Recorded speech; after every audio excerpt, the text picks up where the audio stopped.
एक गांव में रमेश नाम का बहुत ही ईमानदार आदमी अपनी पत्नी बिनीता के साथ रहता था। रमेश खेतों में काम करके अपने घर का गुजर बसर करता था। उसी गांव में चंपक लाल नाम का बहुत धनी सेठ रहता था। एक दिन चंपक लाल व्यापार का सामान खरीदने जा रहा था। तभी अचानक उसकी सोने की थैली गायब हो गई। इससे वह बहुत परेशान हो गया। फिर जल्दी से अपने घर गया और थैली ढूंढने लगा, लेकिन उसे थैली कहीं नहीं मिली। इसलिए पूरे गांव में घोषणा करवाता है, सुनो सुनो सुनो, कैलाशपुर गांव के लोगों सुनो, सेठ चंपक लाल की सोने की थैली कहीं गुम हो गई है। जो कोई उस थैली की खोज कर लाएगा उसे इनाम में एक सोने के सिक्के दिए जाएंगे। अरे ये व्यापारी गांव वालों को मूर्ख समझता है क्या? अगर किसी को थैली मिल भी गई तो भला क्यों लौटाएगा? चलो भाई अपने अपने काम पर चलो। उधर बिनीता अपने पति से कहती है, मुझे आपकी दुख देखी नहीं जाती। आप पूरे दिन दूसरे के खेतों में काम करते हो, उसके बदले आपको बहुत थोड़े ही पैसे मिलते हैं। कम से कम इतने तो पैसे मिलने ही चाहिए जिससे एक दिन का गुजारा सही से कर सके। तुम सही कहती हो बिनीता, आज से ही मैं अपने मजदूरी के पैसे ज्यादा लिया करूंगा। सारा दिन काम करने पर शरीर पूरा थक जाता है। इतनी मेहनत के बाद भी अगर मुझे सही से भोजन ना मिले तो इतनी मेहनत किस काम की। आज से ही मैं अपने मजदूरी के पैसे ज्यादा लिया करूंगा, चाहे मुझे कोई काम दे या ना दे। तभी एक जमींदार रमेश के घर आता है और रमेश से कहता है, रमेश, मैं तुम्हारे पास इसलिए आया हूँ, वो जो तुम्हारे गांव के बगल में 2 बीघा जमीन है उसे तुम्हें जोतना है।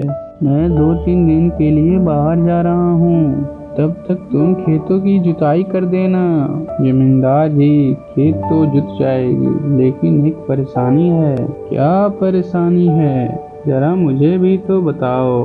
दरअसल जमींदार जी, एक दिन के जितने पैसे मिलते हैं उतने में मैं एक वक्त का खाना भी नहीं खा सकता हूँ। इसलिए मैं अपने मजदूरी के पैसे बढ़ा दिया हूँ। इसीलिए मैं अब मजदूरी के 8 चांदी के सिक्के लिया करूँगा। 8 चांदी के सिक्के, वो भी एक दिन के। अरे 3 चांदी के सिक्कों से सीधे 8 चांदी के सिक्कों पे आ गए तो? अरे भाई रहने दो, नहीं कराना किसी को तुमसे काम। मैं तुम्हें जानता था इसलिए तुम्हारे पास आ गया।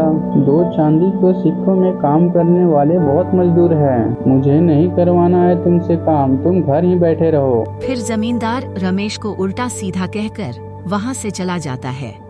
देखा बिनीता, 8 चांदी के सिक्के के नाम सुन के जमींदार कैसे अपनी आंख नीली पीली कर रहा था। इसीलिए मैं अपने मजदूरी के पैसे नहीं बढ़ाता हूँ। ऐसे बहुत से मजदूर हैं जो 2 चांदी के सिक्कों में पूरे दिन भर काम करते हैं। लेकिन आप तो बहुत मेहनत से काम करते हो, 4 दिन का काम एक ही दिन में कर देते हो। इसलिए तो हर कोई आपसे ही काम करवाना चाहता है। 8 चांदी के सिक्के ज्यादा है तो कम से कम 6 चांदी के सिक्के तो मिलने ही चाहिए। ठीक है बिनीता, आज से मैं 6 चांदी के सिक्के मिलेगा तभी काम करूँगा, चाहे मुझे काम मिले या ना मिले। अच्छा ठीक है, अब मैं चलता हूँ। अगर कोई काम मिल गया तो घर का राशन का जुगाड़ हो जाएगा। फिर रमेश काम की तलाश में निकल जाता है।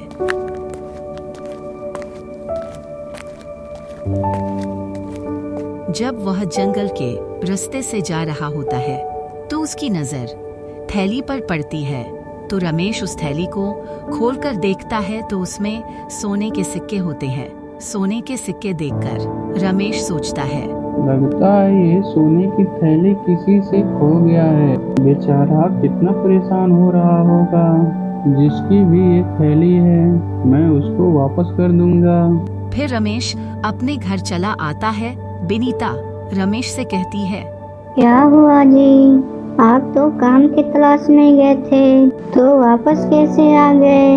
बिनीता, मैं काम की तलाश में जा रहा था, तभी अचानक मुझे ये थैली रास्ते में मिली। यह थैली सोने के सिक्कों से भरी हुई है। आज तो हमारी किस्मत ही खुल गई। कहते हैं जब भी ऊपर वाला देता है छप्पर फाड़ के देता है। अब तुम्हें दूसरे के खेतों में काम करने की कोई जरूरत नहीं है। इन पैसों से हम लोग खुद का व्यापार करेंगे। अरे तुम कैसी बात कर रही हो? हम दूसरे के पैसे कैसे रख सकते हैं? उसने कितने मेहनत से पैसे कमाए होंगे। जिसका भी ये थैली है मैं इसे वापस कर दूंगा। आप ये क्या कह रहे हो? घर आए पैसे का कोई ठुकराता है क्या? ईश्वर तुम्हें धन दे रहा है और तुम लेना ही नहीं चाहते हो। अरे विनीता, हम दूसरे के पैसे कैसे ले सकते हैं? वह बेचारा किस हाल में होगा। पैसे कितनी मेहनत से कमाए जाते हैं मुझसे ज्यादा कोई नहीं जानता। चाहे वो अमीर हो या गरीब, मुझे इससे कोई फर्क नहीं पड़ता है। आप एक बात की रट लगा लेते हो तो मानते ही नहीं हो। एक काम करो, अगर 2-3 दिन में पता चल जाता है कि थैली किसकी है तो उसे वह थैली लौटा देना। रमेश अपनी पत्नी की बात मान लेता है और दूसरी तरफ चंपक लाल के पास कोई गांव वाला थैली लेकर नहीं आता है। क्या तुम गांव में सोने के सिक्कों की थैली खो जाने का सूचना नहीं दिए हो? मैंने तो पूरे गांव में घोषणा कर दी थी, थैली को तलाश करने वालों को 1 सोने के सिक्के दिए जाएंगे। फिर भी अभी तक कोई गांव वाला नहीं आया। तुम एक काम करो, जो भी इस थैली को खोज कर लाएगा उसे 2 सोने के सिक्के दिए जाएंगे। चंपक लाल के बोलने पर वह आदमी फिर से घोषणा करता है। यह बात रमेश के कानों में पहुंचती है कि थैली चंपक लाल की है। यह बात अपनी पत्नी को बताता है। अच्छा, यह सोने की थैली उस लालची चंपक लाल की है। वह तो 1 नंबर का बदमाश आदमी है। हम उसे थैली नहीं लौटाएंगे। चाहे सेठ कैसा भी आदमी हो, हमें अपनी ईमानदारी भूलनी नहीं चाहिए। आपको जो मन हो वो कीजिए, लेकिन सेठ चंपक लाल अच्छा आदमी नहीं है। रमेश उस थैली को वापस करने के लिए चंपक लाल के पास चला जाता है। सेठ जी, मेरा नाम रमेश है। सेठ जी, आपकी सोने की थैली मुझे मिली है। मैं उसे लौटाने के लिए आपके पास आया हूँ। तुम तो बहुत ही ईमानदार व्यक्ति हो, क्योंकि आज के जमाने में ईमानदारी रही ही नहीं।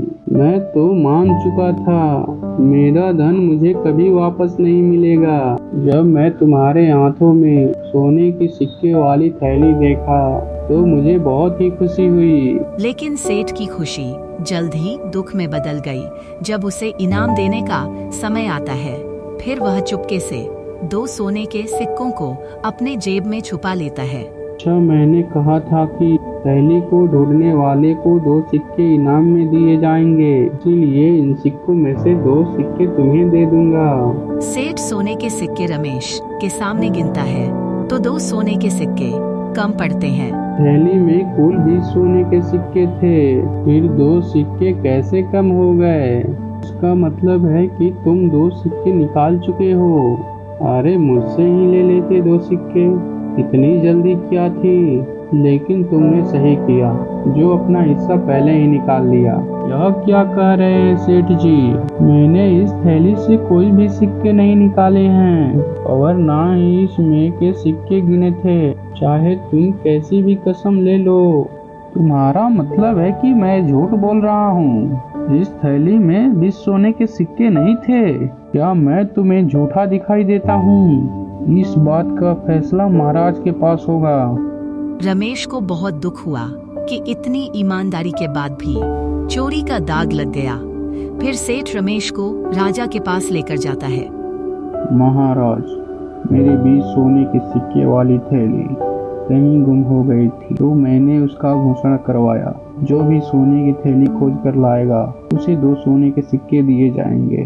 फिर थैली रमेश को मिली और वो मुझे दिया, लेकिन उसमें 2 सोने के सिक्के कम हैं। तो आप ही बताइए महाराज कि वो कौन चुरा सकता है? आप ही बताइए महाराज। अगर मेरे मन में जरा सा भी लालच होता तो मैं ये थैली से क्यों लौटाता? आज मेरी ईमानदारी के बदले मुझे चोर बना दिया गया है। आप ही मुझे न्याय दिला सकते हैं महाराज। जब ये सब बात महाराज सुनते हैं तो सोचते हैं, अरे ये सेठ कितना चालाक है। यह बेचारा उसकी सोने की थैली खोज कर लाया और बदले में इसे उसने चोर बना दिया है। कोई ना कोई उपाय तो लगाना ही पड़ेगा, नहीं तो लोगों की ईमानदारी पर से भरोसा उठ जाएगा। जैसा कि तुमने कहा, तुम्हारी 20 सोने की सिक्के वाली थैली कहीं खो गई थी और इस थैली में 18 सोने के सिक्के हैं। हाँ महाराज, हाँ। इसका मतलब यह है कि तुम फिर से जाओ और घोषणा करवाओ, क्योंकि तुम्हारी 20 सोने के सिक्के वाली थैली गायब हुई थी और यह 18 सोने के सिक्के वाली थैली है। इसलिए इस थैली का अधिकार रमेश को मिलता है।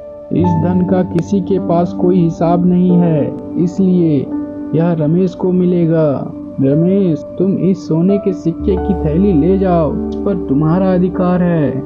फिर सेठ समझ जाता है कि उसकी चोरी पकड़ी जा चुकी है। फिर सेठ वहां से गया।